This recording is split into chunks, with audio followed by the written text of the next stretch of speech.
नमस्कार दोस्तों, दून प्रोजेक्ट्स एक और वीडियो में आपका फिर से स्वागत करता है। ये एक इन्फॉर्मेटिव वीडियो है प्री फैब्रिकेशन के बारे में। देहरादून में अभी प्री फैब्रिकेशन काफ़ी चलन में है, दो तीन कारण की वजह से। क्योंकि एक तो 12 मीटर तक का कंस्ट्रक्शन कर सकते हो, एक आप लोड बेयरिंग स्ट्रक्चर के ऊपर आप आगे एक्सटेंड नहीं कर सकते, और तीसरा कुछ जगह ऐसी हैं जहाँ पे देहरादून ने कंस्ट्रक्शन को होल्ड कर दिया है, वहाँ पे सिर्फ आप प्री फैब कंस्ट्रक्शन बना के अपना मॉड्यूलर हाउस बना सकते हो। तो प्री फैब्रिकेशन के लिए हमारे पास काफ़ी अच्छे सॉल्यूशंस हैं। हम देहरादून के अंदर रेनोवेशन, कंस्ट्रक्शन और इंटीरियर की सर्विस देते हैं, और हम सहस्त्रधारा रोड से काम करते हैं। तो इस वीडियो में आपको पूरी डिटेल में बताऊंगा कि प्री फैब्रिकेटेड जो हाउस है वो देहरादून में किस तरीके से बन रहा है, कितनी लागत आ रही है, और वो उसमें क्या क्या मटेरियल इस्तेमाल हो रहा है।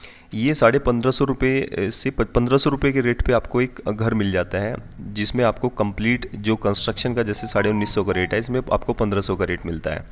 1950 में एक अच्छा घर बन जाता है, और 1500 रुपये में एक अच्छा प्री फैब्रिकेटेड हाउस बन जाता है।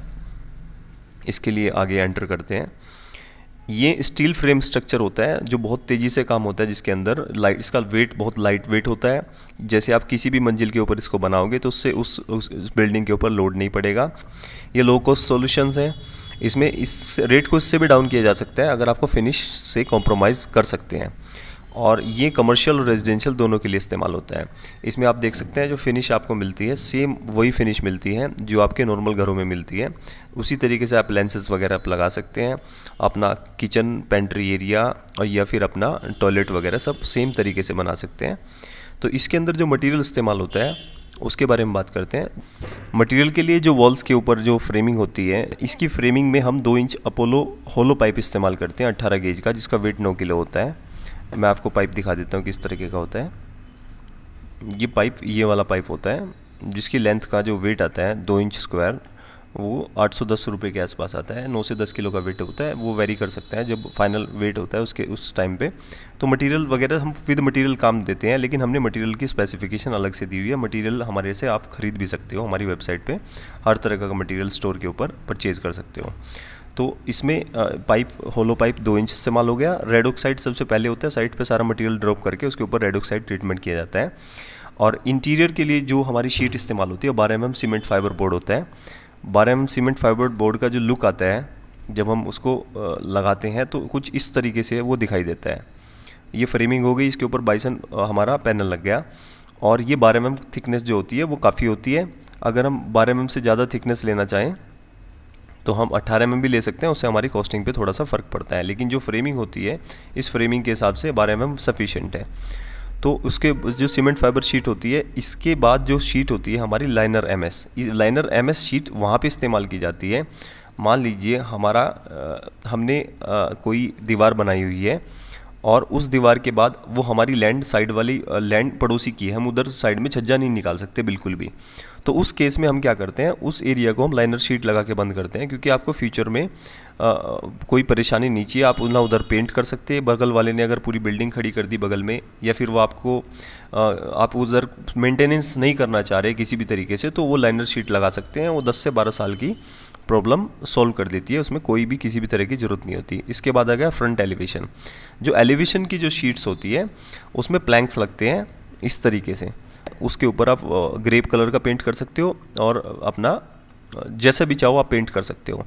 आप चाहो तो उसमें टाइल और स्टोन भी लगवा सकते हो, उसके लिए आपको एडिशनल कॉस्ट पे करनी होती है। और ये जो प्लैंक्स होते हैं इनको आप चारों तरफ की बाहर दीवारें पे भी लगवा सकते हो, जैसे इसमें लुकाया हुआ है, तो उसके लिए भी आपको एडिशनल पे करना होता है। लेकिन हमारी जो स्पेसिफिकेशन है उसमें सिंपल हमने अंदर की साइड में अपना सीमेंट फाइबर बोर्ड रखा है, और बाकी जिधर साइड में हमारे छज्जे निकले होते हैं उस साइड में भी बाइसन रखा है, बाहर की साइड भी। और लाइनर एमएस की जो शीट रखी है हमने वो उस साइड रखी है जहाँ पे हमारा डेड वॉल हो, एक तरीके से उस वॉल की तरफ कोई मेंटेनेंस नहीं हो सकता। फ्रंट एलिवेशन में हमारे सेरा प्लैंक्स होते हैं। तो ये सब स्पेसिफिकेशन हमारी वॉल की है। अब रूफ़ के लिए इसमें जो माइल्ड स्टील स्ट्रक्चर बनता है वो 3x1.5 का बनता है। हैवी पाइप इस्तेमाल होते हैं, क्योंकि कई बार क्या होता है उस शेड के ऊपर कोई चल जाए और आपने उसके नीचे फॉल सीलिंग करा रखी है, तो फॉल सीलिंग उसमें टूट जाती है। पीवीसी प्लैंक्स वगैरह कोई भी पड़े लगे हों आपको, वो नीचे गिर जाते हैं। तो उसके लिए फ्लेमिंग जो ऊपर रूफ की फ्रेमिंग होती है हैवी पाइप की होती है, राफ्टर्स लगते हैं जिससे वो किसी भी तरीके का वेट हैंडल कर ले। रूफिंग शीट इसमें टीन की इस्तेमाल की होती है। टीन की जो शीट होती है, आप मैं दिखाना चाहता हूँ आपको, जिस भी आपको कलर में चाहिए, जिस भी आपको कलर में चाहिए, हमारे जो इस स्पेसिफिकेशन में आपको शीट मिलती है जिंदल की और अपनी JSW की मिलती है। तो ये अपनी थिकनेस जो मिलेगी आपको 0.45 mm मिलेगी, और इसका आप कलर चाहो जैसा भी आप रख सकते हो, जिस भी कलर की आपको शीट चाहिए उस कलर की शीट मिल जाएगी। इसके बाद आ जाते हैं हम इसके इंसुलेशन में। इंसुलेशन इसमें दी जाती है हमारी तरफ से वेदर प्रूफिंग के लिए, किसी भी तरह का कोई हॉट वेदर या ठंड वगैरह इसके अंदर से आपको नहीं होगी। और वैसे भी जो बाइसन प्लैंक्स होते हैं, जो बाइसन पैनल्स होते हैं जो साइडों में लगते हैं, वो भी वेदर प्रूफ होते हैं। तो घर आपका वही सिविल वाला फील देता है जैसे नॉर्मल घर बनता है। इसमें जितने भी रिजेस होते हैं, गटर होते हैं, वो इंस्टॉल किए जाते हैं सेम थिकनेस के। जैसे मैं आपको दिखाऊं कि जो गटर वगैरह होते हैं, जो पानी आएगा वो पानी गटर्स के अंदर से आके आगे स्लोप हो जाएगा। जैसे हमारी छत में डाउन पाइप होते हैं इस तरीके से, इसमें सारा स्लोप एक गटर के अंदर आता है, और उस गटर से हमारे जहाँ पे भी हमें उसको डाउन पाइप लगा होता है या फिर आपने सीवर लाइन की फिटिंग कराई होती है, वो भी प्लम्बर से हम काम करके करा के देते हैं आपको। बाकी जो हमारी कॉस्टिंग है 1500 रुपये की, इसमें सारा प्लम्बिंग का वर्क इंक्लूसिव है। लेकिन इसमें एक थोड़ा सा जो समझाने वाली बात है कि हम जैसे एक यूनिट होती है 450-500 स्क्वायर फीट की, उसमें एक ही बाथरूम आपको दे सकते हैं इस कॉस्टिंग में। अगर आपने इसी एरिया के अंदर 2 बाथरूम की डिमांड की तो 1 लाख रुपये पर बाथरूम आपकी कॉस्टिंग बढ़ जाएगी, क्योंकि प्लम्बिंग जो बाथरूम का कॉस्ट होता है वो लगभग टाइल्स वगैरह सब कंप्लीट करके सब कुछ लगा के 1 लाख रुपए का खर्चा आता है एक अच्छे बाथरूम का। इसमें जो सीट्स वगैरह मिलती है 9000 तक की मिलती है, कंसील डाइवर्टर्स वगैरह सब चीज़ें आपको सेम मिलेंगी जो आपको अच्छे घरों में मिलती हैं, और वो भी आपको स्पेसिफिकेशन पहले दे दी जाएगी। आपको अगर कुछ ऊपर नीचे करना है तो आप वो करा सकते हैं। वैनिटी वगैरह दी जाएगी बाथरूम के अंदर, मिरर लगा के दिया जाएगा। सारा जितना भी मटेरियल होगा PVC का वो सुप्रीम का होगा, और जो CPVC का होगा वो अपना एस्ट्रल का होगा। इसमें फॉल सीलिंग आपको जिप्सम की मिलेगी। जिप्सम की फॉल सीलिंग बहुत ठंडी रहती है, ये आप देख सकते हैं। सीलिंग के लिए भी आपके पास ऑप्शन दिए हुए हैं। हमारी जो सीलिंग का इसमें बजट है वो अपना जिप्सम की फॉल सीलिंग को आप यहाँ से चेक कर सकते हो। जिप्सम का हमारा बजट आ रहा है अपना 90 रुपये स्क्वायर फीट। अच्छी फॉल सीलिंग जो जिप्सम की होती है 90 रुपये स्क्वायर फीट में हो जाती है। आपको इसमें से जो भी सीलिंग आपको बजट कम करना है तो अपने कॉस्टिंग कम कर सकते हैं, PVC करा सकते हैं, आप अपना बढ़ा सकते हैं, तो वो आप यहाँ से तय कर सकते हैं। जो भी आप फॉल सीलिंग सिलेक्ट करेंगे वो आप हमें बता दीजिएगा, उतना ही रेट ऊपर नीचे इसमें हो जाएगा। तो इसके बाद आ जाता है हमारा फॉल सीलिंग के बाद आ जाता है हमारा इलेक्ट्रिकल में हम अच्छे पाइप्स वगैरह लगा के देते हैं, बढ़िया पॉलीकैब के HRFR हमारी heat resistant fire resistant wire होती है। स्विचेस अच्छी रेंज के होते हैं, बढ़िया जो मीडियम जो मतलब मीडियम घर में लगते हैं।